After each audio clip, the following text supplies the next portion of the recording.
A poor waitress was kind to a grumpy old man for 7 years. She had no idea he was the father of a millionaire. The bell above the door jingled as the old man pushed the glass pane open with his cane, splattering raindrops onto the cafe's polished floor. The late afternoon winter air was damp, heavy with the aroma of freshly brewed coffee. At the counterline, a waiter dropped the dish towel and muttered under his breath, "Here comes the grump again. I'm out." The cashier shrank back, crossing her arms. "No way, he calls us useless and never tips." Bartolomeo pulled the frayed collar of his overcoat away from his neck, planted his cane against the wood floor, and glared at the row of empty tables. His stern expression made the wrinkles on his face look like deep stone creases. A murmur passed among the staff. "Poor and rude old man. Smells like mold. Says he fought in a war but never tips properly." No one moved. Mary lifted her head from behind the espresso machine, her bangs pinned into a messy bun. She felt that familiar knot of anxiety in her stomach, not because of the old man, but because of the clock. Her shift there would end in 4 hours, and the next one would start 2 blocks away at an office she would clean until dawn. She sighed, wiped her hands on the navy blue apron, and crossed the floor. "Good afternoon, sir," she said, placing the menu in front of him as if offering something fragile. "Will it be your usual extra strong coffee?" "If you people can get it right," Bartolomeo growled, his grey eyes flashing. "And decent toast, none of that rock-hard stuff." Mary swallowed a smile. "I'll personally make sure. I promise you won't crack a tooth." Hearing the softness in her voice, the old man looked up, surprised, as if he had expected indifference and instead received a warm breeze. For a moment, his scowl seemed to falter, but he quickly recovered with a grumble. "We'll see." In the back, 2 co-workers kept whispering, "I don't know how she puts up with him. Must think she's earning her way into heaven serving a cranky beggar." Mary chose to ignore them. She ground the coffee by hand, letting the strong smell rise, remembering her mother mixing cinnamon into the pot when money was tight. The sound of the grinder calmed her thoughts. The overdue power bill, the rent almost due, the impossible nursing school tuition she still kept scribbled in a worn notebook. As she worked, Bartolomeo glanced at her and noticed a metal pin on her backpack strap. Air Force pilot wings. "Your dad used to fly?" he asked, his voice sounding almost human. Mary stopped stirring the coffee. "Actually, I never met my dad. They belonged to my mom. She said he had big dreams." A brief smile crossed her face. "I like to think of it that way too." Bartolomeo turned his face toward the window, as if the words had tugged something from his chest, but he quickly returned to his usual gruff posture. Mary served the coffee, brought the toast, hot and softer than usual, thanks to her quick word with the kitchen, and returned to the counter already thinking about the next orders. He had no idea, and no one there suspected, that the grumpy old man was actually the father of a millionaire. 3 hours before that bell rang, at 4:30 a.m., a cheap alarm clock buzzed on a nightstand in a ground-floor apartment in Dorchester.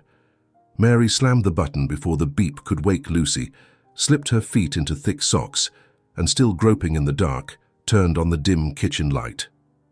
While the kettle heated up, she prepped 2 slices of bread for her sister, dotted them with strawberry jam, and cut them into squares. The 8-year-old shuffled in, her hair tangled. "Is it gonna snow today?" "Maybe just a little," Mary replied, brushing her forehead. "But Mrs. Jenkins is picking you up after school, okay? I'll be home before dinner, I promise." She gave her a quick kiss, threw on the cheap thrift store coat, grabbed the backpack with her anatomy handouts, and dashed to the bus stop. On the ride, she sat in the back, opened a torn first aid manual, and highlighted sentences by the flickering light of her phone. 60 pages left before the exam that someday she dreamed would lead her to community college. At 3:45 p.m., at the end of her cafe shift, she swallowed a cold donut on her way to her second job. The hallway on the 8th floor of the corporate building smelled like citrus disinfectant as Mary pushed the cleaning cart. The supervisor, Mrs. Montoro, appeared in stiletto heels, tapping her clipboard against her palm. "The front window is smudged. You're not getting paid to daydream, young lady." "I'll clean it again, Mom," she said quietly. "Cleaning's about the best someone like you will ever do. Got it?" Mary nodded, feeling the flush rise to her neck. As Montoro walked away, Carla, her fellow cleaner, a talkative Puerto Rican, came over. "Don't let that snake break you, chica. One day you'll be wearing a white coat, and she'll be the one swallowing her fancy lipstick." Mary laughed, short of breath, and raised her hand for a fist bump. "Let's hope." On her break, she sat in a supply closet corner, opened her notebook, and sketched out diagrams of the circulatory system. The fluorescent light flickered, but she absorbed each line like someone pouring hope into every turned page. Before midnight, she dragged herself home, tucked Lucy in, still clutching a coloring book, and lay down in the dark, not daring to turn on the light, since the electric bill had hit red alert. Back at the cafe, the clock struck 6 p.m. Bartolomeu finished the last sip, grimaced a little less than usual, and placed his gloved hand on the table. Mary walked over.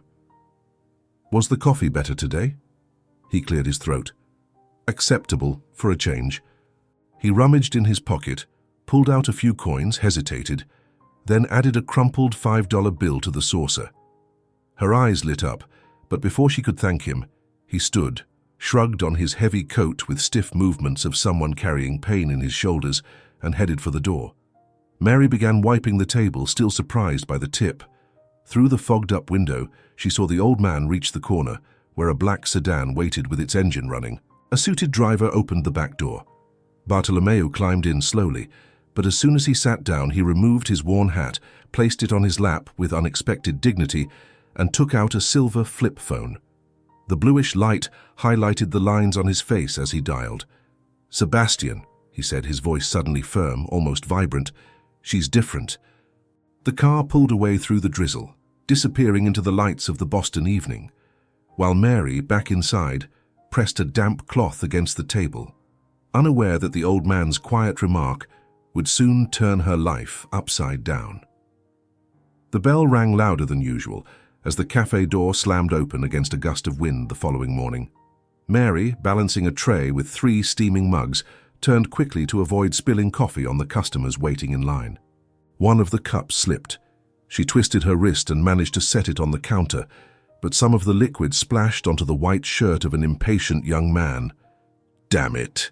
he exclaimed, wiping his sleeve with napkins. "I'm so sorry, sir. I'll grab another house uniform shirt right away," Mary offered, pulling napkins and drying the counter in one swift motion. Before the customer could respond, Bartolomeu's rough voice echoed from the middle of the room. "She said she'll handle it, son. Give hard-working people a minute." The place fell silent. Mary looked up. The old man was standing, cane in hand, staring at the guy with stern, paternal authority. The customer stammered an "It's fine," and sat down. Without waiting for thanks, Bartolomeu walked to his usual table. Mary took a deep breath, set the empty tray on the stand, and headed over to serve him. "Good morning, Mr. Bartolomeu." "The usual?" she asked, already jotting it down. He nodded, but unlike the day before, the corners of his mouth twitched in what could almost be called a smile. Mary noticed the subtle shift, and as she wrote the order, the metallic pin on her backpack strap brushed against the counter.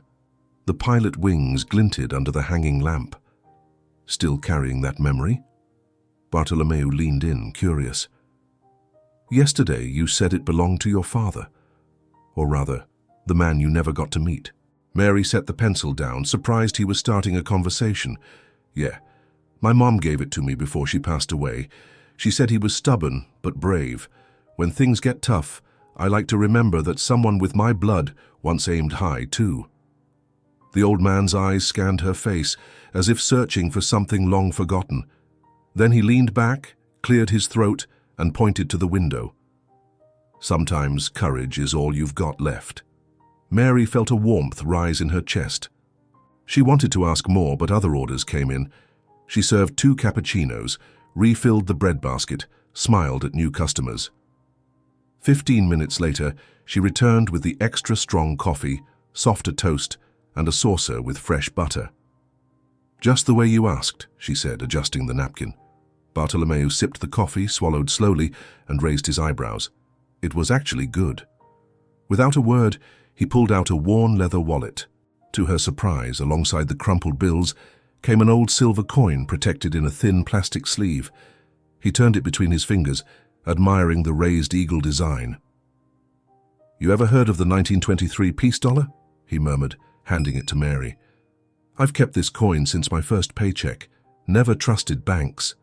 She held it up to the light. "Must be worth a lot at auction." "Value's relative," he replied. "Sometimes it costs more to keep something than to spend it." Then he slid the coin back into his pocket, and before she could respond, stood up. "Gotta go, doctor today." Mary noticed a slight tremor in his hand as he leaned on his cane. Instinctively, she touched his forearm. "If you need help crossing the street, I can ask someone." The stiffness in his posture softened. "You've already helped, more than you know." He headed for the door. The bell jingled again. Mary returned to her tasks but noticed the saucer held a $10 tip, twice her hourly wage. Her heart raced. She tucked the money into the inner pocket of her apron, silently promising to transfer half of it to Lucy's school fund. Near 4 o'clock, after finishing her shift, she grabbed her backpack, swapped her apron for a grey coat, and pushed open the service door leading to the building's side alley. The light rain had turned the asphalt into a dark mirror. She rounded the corner just in time to see Bartolomeu a few yards away, standing under the pharmacy awning. He was looking up at the sky, as if deciding whether to wait for a taxi. But it wasn't a taxi waiting for him. A black sedan slid up to the curb. Its chrome taillights reflected the street lamps. A tall driver in a cap and overcoat stepped out and opened the back door. Bartolomeu got in carefully, set his cane beside him, and once seated removed his damp overcoat, revealing a well-tailored blazer beneath the thick wool shirt. Mary, hardly believing what she was seeing, ducked behind a fire hydrant. She watched the car pull away and vanish into the avenue traffic. Inside the sedan, Bartolomeu inserted a Bluetooth earpiece. The digital dashboard displayed GPS maps and market headlines. He tapped a number on the touchscreen. On the other end, a firm male voice answered, "Dad, everything okay?" "Sebastian, I met someone interesting. I want you to meet her." "Who exactly? You've been avoiding people for years." "Her name's Mary, Waitress. There's something genuine about her. I want you to go to the cafe tomorrow just as a customer. No security, no driver. If she finds out who we are, it ruins everything." There was a brief silence, then a sigh tinged with curiosity. "All right, but if this is another one of your games, Dad..." "It's not a game." Bartolomeu's voice shook but held firm. "This might be my last shot at getting something right in life." The driver glanced at him in the rearview mirror. The old man leaned back and closed his eyes, like someone carrying too much weight on shoulders that had long pretended to be invincible. That night, on the 8th floor of the building where Mary cleaned hallways, Mrs. Montoro was inspecting desks with her usual arrogance. "Dust on this surface. Is spotless so hard to understand?" she barked, dragging a finger across the wood. Mary tossed the rag into the bucket, trying to control the pounding fatigue behind her temples. "I'll clean it again, Mom." "At least pretend you have ambition," the supervisor snapped, turning to co-workers who chuckled awkwardly. "Young people think life hands out consolation prizes." Carla, Mary's friend, appeared with a trash bag and whispered something fast in Spanish, telling her not to let it get to her. Mary gave a faint smile, but a wave of frustration twisted in her gut. Once her shift ended, she rushed to catch the last bus. She greeted the driver, slid into the second-to-last row, and opened her study notebook. As she tore out an anatomy worksheet, the old man's face came to mind. The indirect compliment, the silver coin, the luxury car. Who was he really? And why pretend to be poor? So many questions. She pressed her thumb to the military pin on her backpack, feeling the cold metal. She got home after midnight, left her shoes by the door, and went to check on Lucy. The girl was sound asleep, hugging a one-eyed teddy bear. Mary tucked the blanket around her and kissed her forehead. Then she grabbed her phone and opened the calculator. Weekly wages, minus rent, minus bills. The balance was a negative number. She sighed, closed her eyes, and remembered Bartolomeu's words about courage. Maybe there was hope hidden where she least expected it. Elsewhere, in a gated community in Cambridge, Sebastian was finishing a video call about a company merger. Tall, broad-shouldered, dark hair neatly styled, he stared at his reflection in the office mirror. He wore a tailored suit, but his face showed exhaustion. A waitress named Mary, he muttered, mulling over his father's idea. He had distanced himself from Bartolomeu's whims years ago after endless arguments about trust, inheritance, and pride. Still, something in the old man's trembling voice had stirred a sense of urgency. Maybe it was true. His father was changing. Or maybe he was sick. For some reason, he had placed his faith in a stranger. Sebastian typed the Boston Cafe's address into his phone and mapped a route. No driver, as requested. Tomorrow, he thought, he'd just be another customer. He put away the blazer, switched to a simple grey coat, and before turning off the light, stood by the window, watching the distant shimmer on the wet rooftops. A fine drizzle covered the city, the same drizzle that had earlier slid down Bartolomeu's cane and over Mary's tired shoulders. None of the three knew how tightly their lives would be woven together in the days ahead. But from that midnight hour on, the hands of fate seemed to realign themselves. The cautious ticking of an old man's watch, the crowded calendar of a hopeful young woman, and the immaculate schedule of a solitary heir had just begun their countdown toward each other. The cafe bell buzzed as the door swung open with a gentle push, and a blast of cold air sent 2 straws tumbling from the dispenser onto the counter. Mary crouched to pick them up, and when she looked up, she saw a man she had never seen there before. Tall, broad-shouldered, wearing a plain grey coat that did little to hide the posture of someone used to being in charge. He scanned the room, spotted the only empty table near the muffin display, and sat down without removing his scarf. Mary tucked loose strands of hair behind her ear, grabbed her notepad, and made her way through the narrow aisle between tables. On the way, she heard the cashier murmur, "Finally, a customer who's worth a tip." She pretended not to hear. She stopped at the stranger's table. "Good morning. Can I start you off with a coffee?" He looked up, dark eyes studying her like he was measuring honesty. "Sure, but tell me, do you always smile like that, or is it a daily special?" His voice was deep, but laced with amusement. Mary blushed, but kept her tone professional. "Someone has to balance out the mood in here. What would you like?" "Double espresso, no sugar."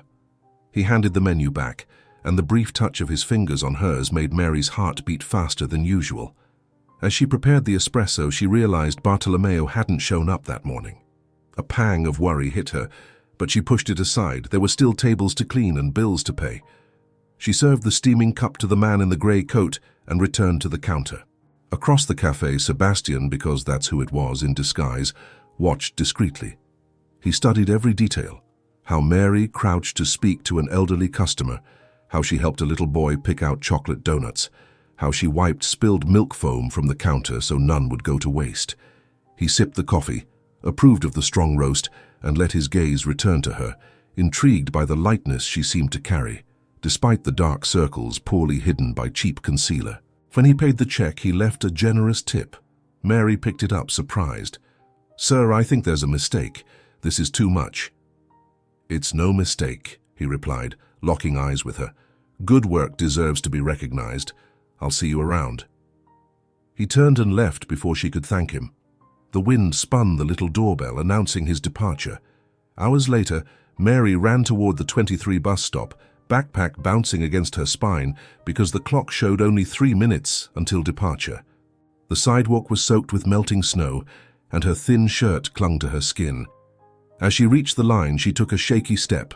Her sneaker slipped, her anatomy notebook flew from her hands and landed open, pages stained by the dirty puddle. She held her breath, fighting back tears of frustration. "Let me help with that." The same deep voice from that morning sounded behind her. Mary turned, startled. Sebastian knelt down, picked up the loose pages, and gently shook off the water.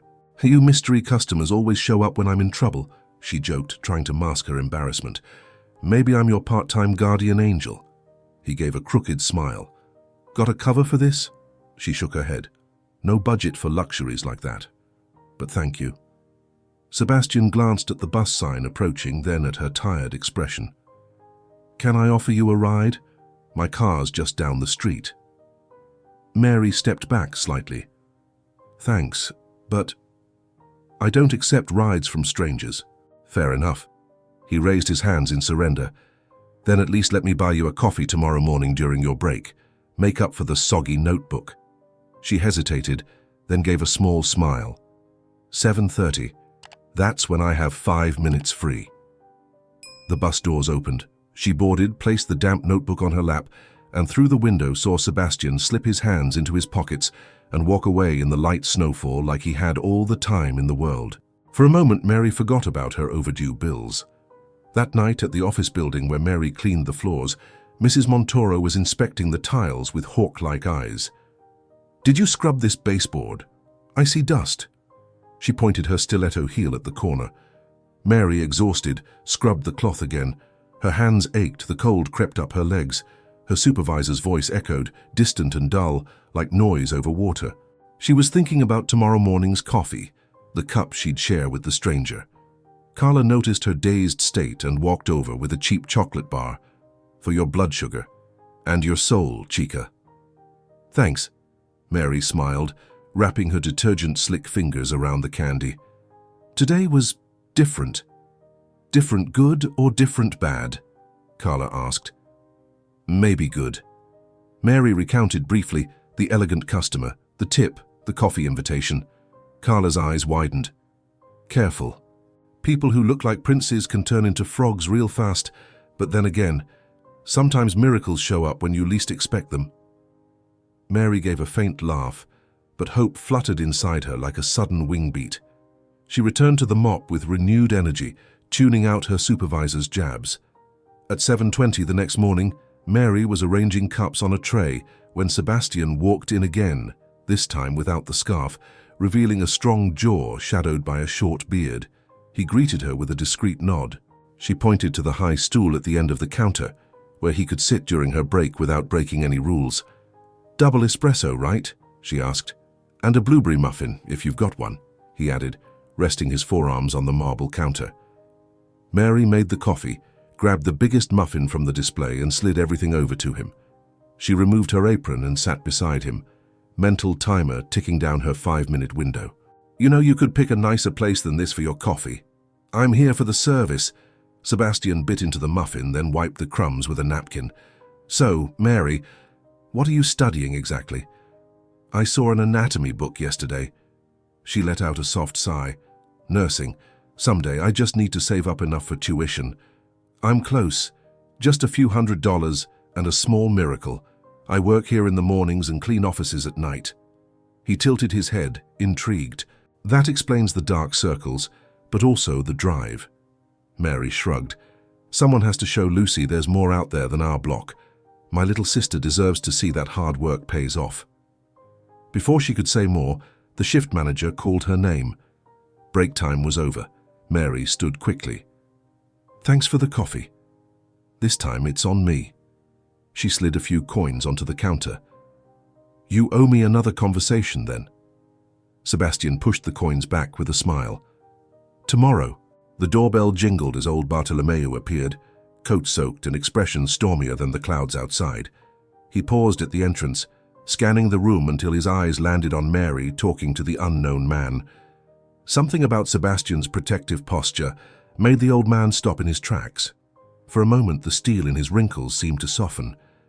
Mary rushed over to help Bartolomeo remove his dripping coat. "Sir, your usual table's ready. I'll bring your coffee right away." Sebastian remained seated, quietly watching the reunion from beyond the reach of his identity. Bartolomeo raised his cane in an almost imperceptible gesture, as if marking his ground. The heir gave a small smile. The game had begun, and he was ready to discover who the young woman who'd broken through his father's walls really was. Bartolomeo took his seat, cast a brief look of approval toward Mary as she walked away, and then allowed himself something rare. A faint smile at the corner of his lips, satisfied to see that perhaps, between such different worlds, bridges built on kindness could still exist. The cafe door creaked as Sebastian pushed it open with his shoulder, balancing a leather briefcase against his hip. The scent of cinnamon and warm bread greeted him before the bell above the door could even chime. Mary, her back to the counter, was steaming milk in a steel pitcher when the foam bubbled over and spilled down the sides. She muttered a quick "oh no" and darted to grab a towel. Sebastian crossed the cafe, picked up 2 napkins, and without asking, wiped the base of the pitcher. Steam rose between them in a soft cloud. "You always show up right on time," she whispered, brushing a strand of hair off her face with her damp forearm. "Not sure if I should call you a customer or a lifeguard." "I prefer morning adventure companion," he replied, eyes smiling. "Need help with the orders?" "Only if you can handle people complaining about weak coffee." He stepped back, pretending to be serious. "I specialize in managing high expectations." Mary let out a short laugh, filled 2 mugs and headed to a table. Sebastian ordered a double espresso and sat at the high stool by the counter. As he waited, he caught sight of Bartolomeu's reflection in the side mirror. The old man was standing across the street, leaning on his cane, half his face hidden beneath the brim of his hat. He looked like a sentry lost in his own curiosity. Sebastian pretended not to notice, but a quiet smile crept across his face at the thought of his father spying on his own social experiment. Over the following days, the routine found a new rhythm. Mondays, Wednesdays, and Fridays, Sebastian arrived at 7:15 before the morning rush. He ordered his espresso, always left a $5 tip, no more, no less, to avoid making Mary uncomfortable. Between customers, they talked about random things: old movies on public TV, the best donuts in the city, the never-ending winter. On his 4th visit, Mary lost track of her break timer, laughing at a story he told about someone misspelling his name on a gourmet coffee cup. The manager cleared her throat loudly. Mary jumped off the stool like waking from a dream. Sebastian apologized for stealing such a hard-working employee, a gesture the manager accepted begrudgingly, helped by an extra tip. On Friday, bus number 23 pulled away from the stop 1 minute before Mary got there. She dropped her backpack on the ground in frustration. The light snowfall had delayed the traffic lights, and now she'd be 10 minutes late to the office, enough for Montoro to turn it into a public scolding. Sebastian, pulling into the corner for a to-go coffee, saw the panic on her face. He rolled down the window and called out through the smell of gas and dirty snow. "Need a ride? I promise I'm not a maniac," he joked, though his tone stayed respectful. "If it helps, I can call your friend and stay on speaker till you feel safe." Mary hesitated, bit her lip, then glanced at her watch. "Just until Back Bay Station. Promise me no detours." "Scout's honor." He raised 2 fingers solemnly. As they drove, Boston's streets blurred into white streaks outside the windows. Mary clutched her bag strapped tight to her chest, trying to relax. Sebastian kept both hands steady on the wheel, focused posture, no loud music. After a few blocks, she finally exhaled. "What do you do for work? You always wear nice coats, but no company logo." "Finance," he answered. True, but not the whole truth. Basically, numbers trying to make sense of people. "People don't fit in Excel columns," she said, watching the flow of the Charles River to her right. "Exactly why the spreadsheet keeps crashing." He smirked. "And you? Nursing was always the goal?" Mary told him about the accident that took her mother, the endless hours in the ER waiting room, and the nurse who stayed with her during the scariest minutes of her life. "I was just a kid, but I remember her hands holding mine." She touched her coat collar, as if reaching for that same warmth. "I thought, when I grow up, I want to be that kind of presence for someone." Sebastian slowed the car before turning onto St. James Avenue. "You already are. The only difference is, now you'll wear scrubs." She laughed softly, half in disbelief. "There's a whole world between me and enrollment." He parked, pulled the handbrake, and leaned in just enough for the scent of his woodsy cologne to reach her. Some worlds are smaller than they seem. Mary opened the door before her heart could beat faster than it should. "Thank you, really." She shut the door, the cold sweeping in like a warning. In the side mirror, Sebastian watched her dash up the station stairs, noticed her upright posture, the determined steps, and something inside him anchored itself to that image. Saturday night, Bartolomeo showed up at the cafe just before closing. Mary was wiping down the empty display cases when she heard the cane tap the floor twice, his signature cue. She turned, still holding the cloth. "You're here late today. Had to see something first," he replied, sitting without waiting for an invitation. "Is coffee still available?" She smiled despite her fatigue. "For you, always." She made the strong espresso and brought it to the table. Bartolomeo pulled an envelope from his coat and placed it in front of him without a word. The brown paper, crumpled, bore her name in shaky handwriting. Mary dried her hands on her apron, but he lifted his palm in a gesture. Later, at home. She nodded, puzzled. He sipped the coffee, gave a low grunt of approval and pushed the saucer forward. $3 in coins, nothing more. But as he stood to leave, he tapped the envelope lightly, as if closing an important chapter. Mary tucked the gift into her apron's inner pocket, pretending not to think about it as she locked up. On the night bus, she carefully opened the envelope.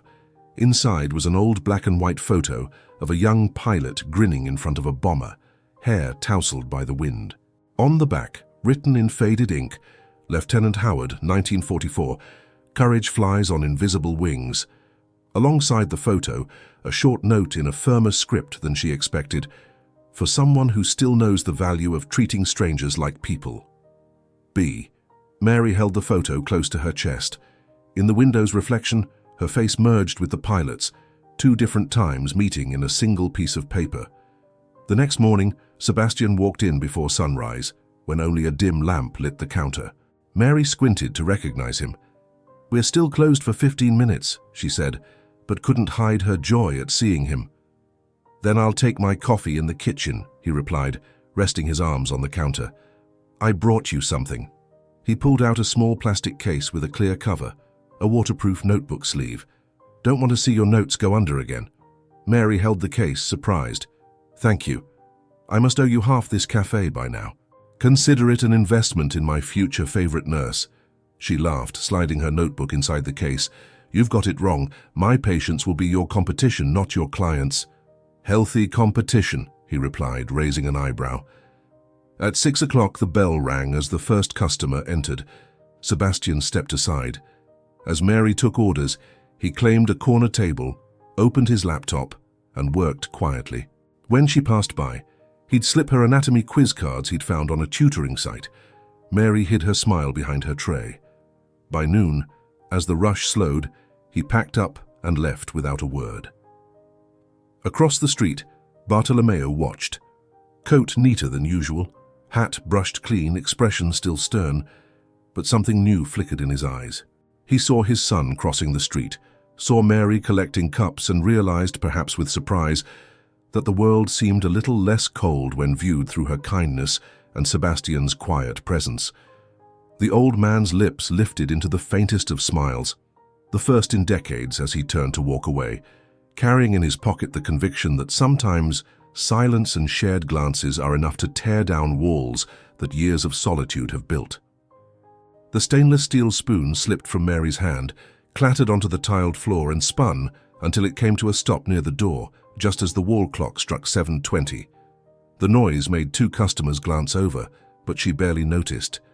By that hour, old Bartolomeo would have already ordered his extra-strong coffee, grumbled about the toast, and left his ritual $5 tip. On Tuesday, he hadn't come. Mary blamed the heavy snow. On Wednesday, she told herself maybe a doctor had kept him for tests. But now it was Thursday. The bus that always dropped him at the corner had passed, and chair number 6 remained empty, like a question with no answer. Mary bent down, picked up the spoon, rinsed it quickly, and went to serve a cappuccino. As she frothed the milk, she remembered the photo of the pilot Bartolomeo had given her on Saturday. It was tucked inside the plastic sleeve of her notebooks, along with the note in trembling handwriting. What if his condition had worsened? What if he had no one aside from that distant son he never mentioned? "You okay?" Sebastian's deep voice came from behind the counter, bringing with it the woodsy scent Mary now recognized before even seeing him. He had arrived earlier than usual. She tried to smile. "Yeah, just a busy shift." He frowned, noticing the deeper shadows under her eyes. That smile wouldn't fool a kid. Mary bit the inside of her cheek. "Mr. Bartolomeo hasn't come in for 3 days. That's not like him." She lowered her voice so her co-workers wouldn't hear. "I have a bad feeling."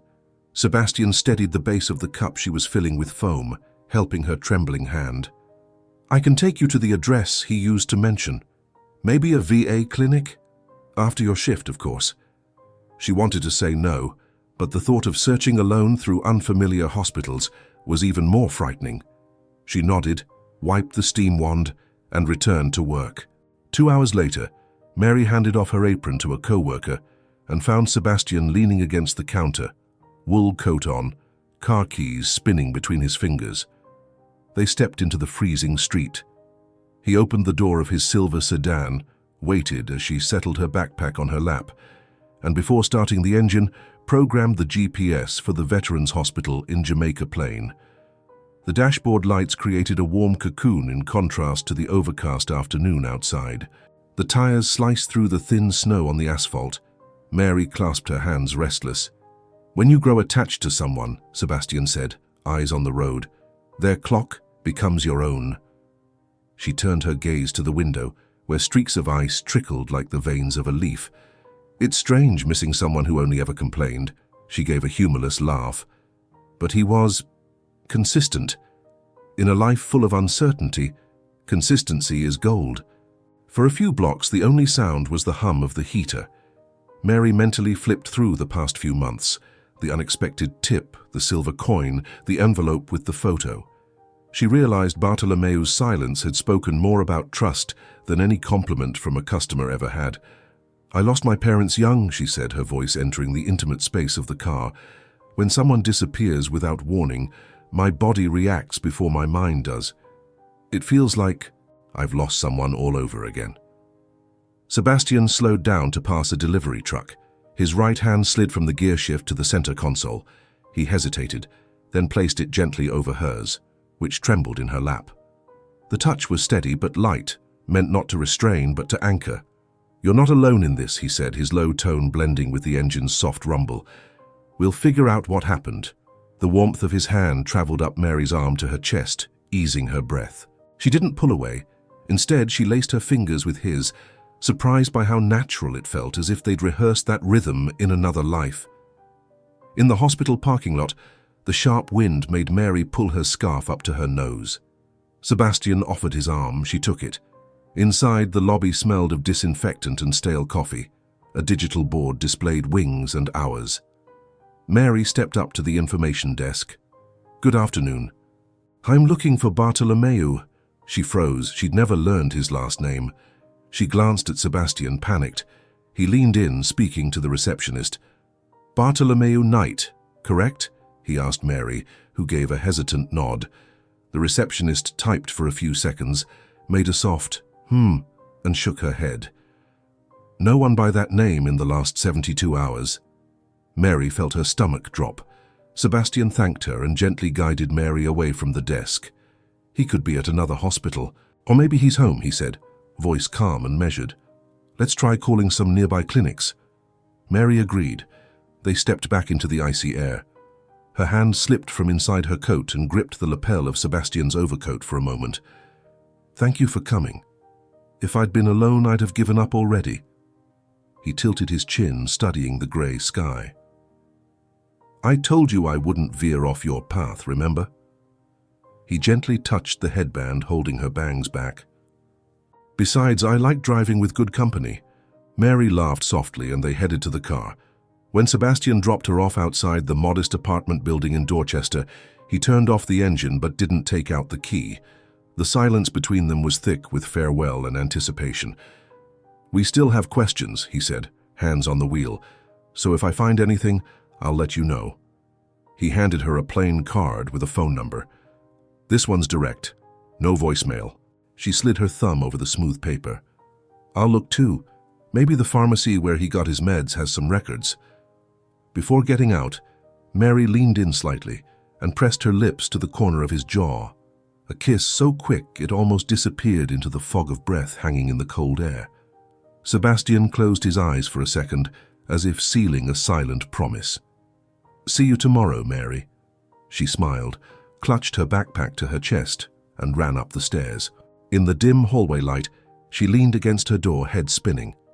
Not just with worry for Bartolomeu, but with a warmth that expanded in her chest, despite the freezing night. Inside, Lucy called from the bedroom, asking for help with homework. Mary slipped the card into her pocket, took a deep breath and walked in. Still parked outside, Sebastian touched the place on his face where she had kissed him.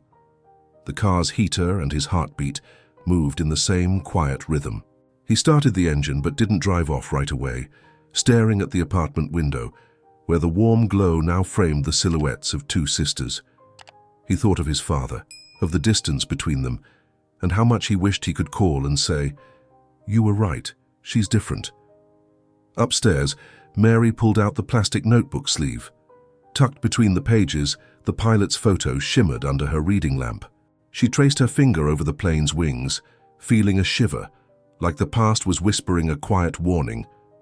Sometimes, when someone disappears, they're only clearing space for something greater to unfold.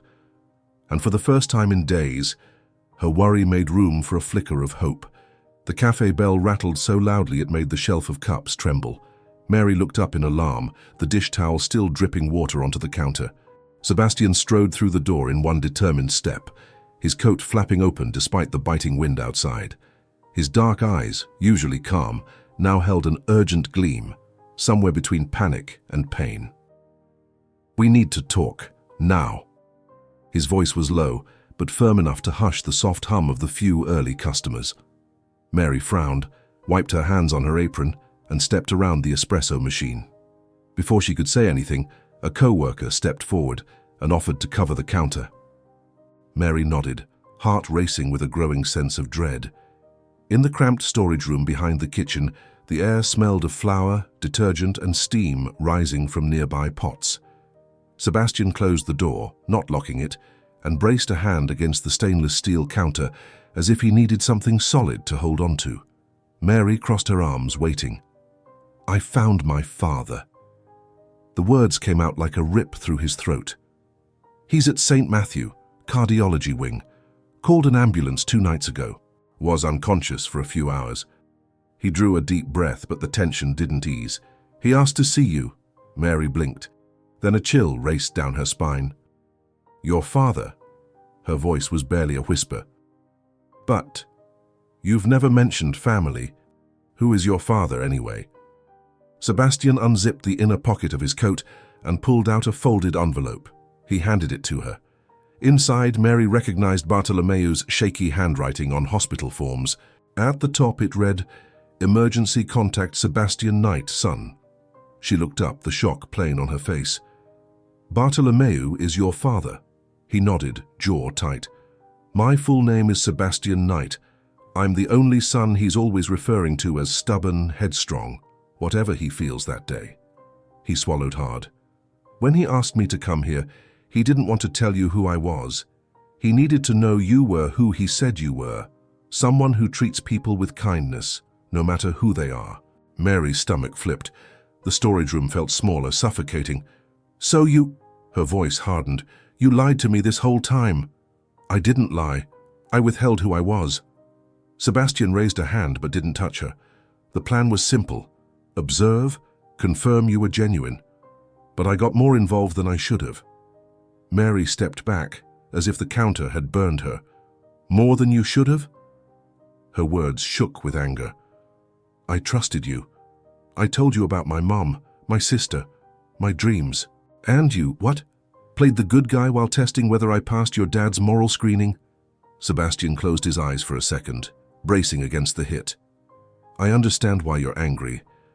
But my father, he's spent years convinced everyone only wanted his money. He's been suspicious of every gesture. When he saw your patients, it consumed him." He straightened, his voice quieter but steady. "I didn't agree with the act. But once I was here, I saw something real. I kept coming back for me, not for him." Mary clutched the envelope to her chest like trying to steady her heartbeat. "So now what? I'm supposed to be flattered, grab my imaginary Chanel purse and hop into a limo?" "No." He shook his head, stepping closer. "I want you to come with me to the hospital. He's weak, keeps asking to thank the woman who gave him faith again." He swallowed his pride, the tone vulnerable, but not pleading. "I know I don't deserve your trust right now, but he deserves a goodbye. And if you'll let me say this, I need you there too." Mary hesitated, memories flooding back. Bartolomeu scolding her cappuccinos, then leaving generous tips, then handing her the photo of the pilot. She remembered the note. "For someone who still knows the value of treating strangers like people." Her throat tightened. "I need 5 minutes to change my shirt and tell my manager," she said, her voice rough but steady. "This doesn't undo how I feel." "But if he's sick, I won't walk away." Sebastian exhaled, relief tangled with worry. "I'll wait outside. We'll take my car. I promise, no more lies." Mary walked past him without touching. At the door, she paused just long enough to glance at him in profile. "Trust, Sebastian, isn't something you get back in change." Then she stepped out, letting the smell of coffee make the air feel less heavy. 20 minutes later, the silver sedan crossed the Mass Pike beneath heavy clouds. Mary kept her hands in her lap, fingers curled around the military pin clipped to her bag strap. Sebastian drove with quiet focus. Now and then, he glanced at the rear-view mirror, like the exit was always behind them. "He's stable," he said, after several miles of silence. "But the doctor said arrhythmias at his age are unpredictable." Mary kept her eyes on the snowfall beginning outside. "You should have told me from the first day." It wasn't accusation, just tired truth. "I should have," he agreed. "Some lessons come late." His large hands gripped the wheel, posture straight, but his shoulders carried tension that hadn't lifted. When the hospital appeared between bare trees, Mary took a deep breath. The lit sign reflected off the hood. Sebastian parked in a reserved spot, turned off the engine and shifted in his seat to face her. "I can go in first and let him know you're here if you want." "We go together," she replied, lifting her chin. "I'm not here for a staged farewell. I want to see his eyes, not his masks." They walked the linoleum corridor in near silent steps, footsteps echoing like a slow drumbeat. At the cardiology front desk, Sebastian gave his father's name. The nurse pointed to the second room on the left. Mary noticed how straight he stood before pushing the door. Bartolomeu lay propped up, monitor wires on his chest, an oxygen sensor on his finger, but his grey eyes still burned with life. At the sight of his son, the usual scowl melted into a tired smile. At the sight of Mary, tears burst without warning, glistening in the creases of his cheeks. "Girl, you came." His voice was frail, but full of truth. Mary stepped forward, cautious. "You should have told me you were sick." He gave a crooked smile. "Stubborn old men learn late." He glanced at Sebastian. "But I learned." Sebastian placed a steady hand on his father's shoulder, a gesture carrying years of distance healed in a single moment. Mary sat at the edge of the bed, taking Bartolomeu's thin hand in hers, feeling the chill of his skin, the weak pulse. He turned his palm up and laced his fingers with hers. "You gave meaning to the little time I have left," he whispered. "Thank you for treating a grumpy old man like a human being." Hot tears slid down Mary's cheeks, falling onto the crisp white sheets. She felt Sebastian's hand rest firmly on her back, not possessive, just present. For the first time, she didn't pull away. The three of them stayed that way, hands entwined, sharing the same air thick with unspoken regrets and forgiveness. In the hallway, the monitor's beeps marked seconds that seemed to echo in all three hearts. Mary, still raw from the truth, understood that some confessions, no matter how late, can open room for repairs that only honesty can stitch.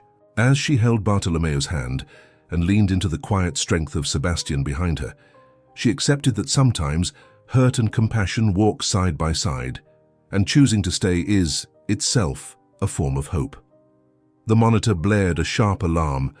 Mary's head shot up, her heart leaping as if someone had pulled an invisible rug from under her feet.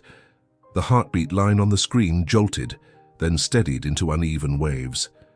Bartolomeu, pale beneath the cold hospital light, winced in brief pain. Sebastian rushed forward, gripping the side rail of the bed, searching his father's eyes for any flicker of awareness. The old man blinked slowly, pulling air through cracked lips.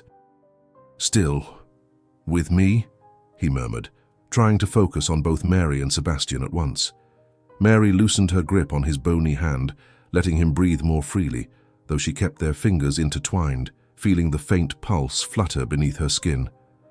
"We're right here, Mr. Bartolomeu," she assured him, her voice wavering between courage and tears. Sebastian nodded, his expression resolute, though the redness in his eyes betrayed nights without sleep. He brushed his thumb gently across his father's forehead, a gesture he never imagined repeating after years of distance. "Just breathe slowly, Dad. We're with you." Bartolomeo let out a breath that sounded like half a laugh, half a groan. "Never thought—" He coughed, a dry sound that made the monitor beep again. "I'd be surrounded by kindness." He closed his eyes for a moment, then opened them again, locking onto Mary. "I need to say sorry." Mary leaned in, her bangs brushing his temple. "For what?" she whispered, though she already knew. "For everything. For deafness of the soul." His breathing was ragged, each syllable a struggle. "You saw a man where I showed only a shell." He turned to Sebastian. "And to you. For the years of silence, I hid behind money.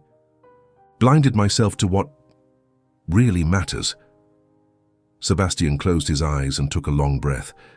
When he spoke, his voice was quiet but sure. "Dad, we're here because the bridge still stood. Don't think about what was lost, only what's happening now." Mary's tears fell freely, sliding down the back of Bartolomeo's hand and onto the sheets. He tried to lift his fingers to wipe them, but lacked the strength. Mary took a tissue, dabbed her own eyes, then gently passed it across his face. "I didn't deserve anyone's care," the old man said, voice fading. "But you cared for me like family." Mary shook her head. "You taught me patience in your own way. Sometimes the kindness we give finds its way back. Maybe not the same, but it returns." The monitor beeped longer. The line spiked and dipped. Sebastian pressed the call button for the nurse, but Bartolomeo raised his good hand slightly, signaling he was still conscious. "Let me stay. I want to say more." A nurse peeked through the doorway, checked his vitals and stepped back, honoring the patient's final wish. Bartolomeo turned his gaze to Sebastian. "Son, you've grown much stronger than I ever was. Strong here." He tapped his temple gently. "And now, here." His finger moved an inch, pointing to Sebastian's chest. Sebastian straightened, eyes brimming. "You taught me resilience, even when it came wrapped in hardness. Now I understand that loneliness hardened you, but there's no more space for blame, only love." Those words made Bartolomeo draw a deeper breath than his strength allowed. He coughed again, but this time his face softened. "Mary, the drawer." He motioned weakly toward the bedside table. She reached over, opened the top drawer, and found a thick envelope sealed with red wax. Her name, Mary Donovan, was written in trembling but deliberate script. Bartolomeo saw the surprise on her face. "For you. Read. After I'm gone." He paused, collecting breath. "This won't repay a life's worth, but may it help you fly." Mary clutched the envelope to her chest, a sob caught in her throat. "Thank you, but nothing means more than you truly seeing me." Sebastian placed a steady hand on her back, solid warmth, not possessive but reassuring. Bartolomeo looked at them both, and for a moment summoned his last reserve of strength. "You two make the world better, together or apart." A faint glint appeared in his cloudy eyes. "Don't let fear silence love." The monitor's rhythm grew wider, the gaps longer. The alarm began again, but before the team could rush in, Bartolomeo squeezed Mary's fingers one last time and looked into Sebastian's eyes. A flicker of peace crossed his worn face, as if an ancient burden had slid off into the sheets. "I love you," he whispered. And then his chest fell and didn't rise again. The long, steady beep filled the room, metallic, unrelenting. A nurse stepped in quickly, checked for vitals, and confirmed death with a practiced calm. She covered the body part way, leaving the face visible for goodbye. Mary lowered her head onto the old man's hand, crying silently. Sebastian wrapped his arms around her shoulders, his own eyes glassy, though his posture remained grounded, giving her the strength to fall apart. For several minutes, neither spoke. The steady hum of the air conditioner replaced the beeping, now silenced. Mary wiped her face, then looked up at Sebastian, so near, yet respecting the sacred space of grief. He touched his forehead to hers, a gesture both tender and anchoring. "He left feeling loved," Sebastian whispered, voice raw. "You gave that to him, Mary." She breathed in, tasting salt from her tears. "We gave it to him." She placed her free hand gently over his chest. "Forgiveness heals the forgiver too." Sebastian held her gaze, then drew her into his arms again, a quiet shelter from the chill of the room. The harsh fluorescent lights seemed softer when reflected in their tear-streaked faces. Mary stepped back slightly, holding the envelope close. "I need to take care of my sister tonight, but I'll be back tomorrow to help with paperwork." Sebastian nodded. "I'll handle everything." He looked at his father one final time and smoothed the blanket over the still chest. His usual strength gave way to a humble stillness. "Do you want a ride home?" She nodded, still dazed, and let out a faint, grateful smile. "I do. I can't handle public transit right now." He placed an arm gently around her as they walked to the door. Before leaving, Mary turned back and looked at Bartolomeu's peaceful face. "Thank you," she whispered, the word drifting through the room like a promise that his kindness wouldn't end here. In the hallway, the yellow lights cast long shadows. The distant hum of other monitors reminded them that elsewhere lives clung to seconds. But for Mary and Sebastian, time had shifted. Pain had opened space for a quiet bond, not tied by blood, but chosen through compassion. Inside the elevator, Sebastian pressed the ground floor button. The doors slid shut. Mary leaned against the cool metal wall, gripping the envelope with both hands to keep them steady. Sebastian laid his palm over hers, offering warmth and steadiness with no rush. Their eyes met, not as strangers hiding truths, but as two people who had weathered the same storm of farewell. No words were needed. The space between them held all the understanding, quietly stitching together the first thread of what might, even now, become something new. The key turned, unlocking the door with a soft click. Mary pushed it open without turning on the light, juggling a stack of anatomy books that nearly slipped from her arms. Lucy ran out from the bedroom, unicorn pajamas swishing as she dashed into the room. "You're home!" the little girl squealed, spinning in a circle, holding something shiny. "Look at my new ID card for the private school." Mary dropped the books onto the table, still breathless from her evening class, and lifted her sister into the air, spinning her once. Her tight wave of joy squeezed her heart. That school tuition came directly from the fund set up in Bartolomeu's will, $100,000 designated for the education of both her and Lucy. Her eyes welled up, but there was no time for tears. The clock read 10:30 p.m., and her first clinical shift at St. Matthew's would wake her at 6. The morning alarm buzzed before sunrise. Dressed now in a white coat and a nursing student ID badge, Mary stepped out of the building holding a travel mug of coffee. The March wind was less cruel than the winter wind that had changed everything. As she rounded the corner, she saw Sebastian leaning against his silver sedan. He lifted a paper cup in greeting. "Your personal driver at your service," he said, opening the door for her. Mary smiled, still carrying that flicker of shyness that never fully disappeared. She climbed in, buckled her seatbelt, and the car slipped quietly through the calm streets. Between them, the silence was easy, filled only with the soft click of turn signals and the aroma of fresh coffee. After a few blocks, she turned to him. The board approved the night scholarship program. She handed him a printed email. 6 more low-income students will start nursing school this year. Sebastian gripped the steering wheel, genuine pride lighting up his face. "My father would have been proud," he exhaled slowly. "Or at the very least grumble that we should double that number next semester." Mary laughed for the first time that morning. The sound warmed the chill of the day. When they arrived at the hospital, he pulled into a space near the main entrance. "Te busco at 7, he asked, dragging the T in a playful accent he'd been practicing ever since hearing Carla talk with her on the phone. 7 it is." Mary squeezed his hand before stepping out, the warmth still steady, still strong. So different from that first moment when trust had seemed like a risk. "Assuming my legs survive the shift," he winked. "They will. Nurse Donovan doesn't quit anything." In the hallway on the 5th floor, Mary adjusted the stethoscope around her neck, Her supervisor handed her the first chart. Post-op hip patient, room 5 to 12. She took a breath and pushed open the door. Inside, a petite young woman in a grey uniform and rubber gloves was scrubbing the floor with a mop and bucket. Her hair was tied in a messy bun that reminded Mary of herself months ago. The patient slept, snoring softly. At the sound of the door, the cleaner looked up, startled. "Sorry, I didn't mean to be in the way," the young woman whispered, wiping sweat from her brow. "I can come back later if you need." Mary smiled warmly. "No need. I'll only be here a few minutes." She stepped closer, remembering the nights she studied on her knees in a hallway while scrubbing floors. "What's your name?" "Elise," the woman said, her voice tinged with a Caribbean accent. "First month here." Mary extended her hand. "I'm Mary.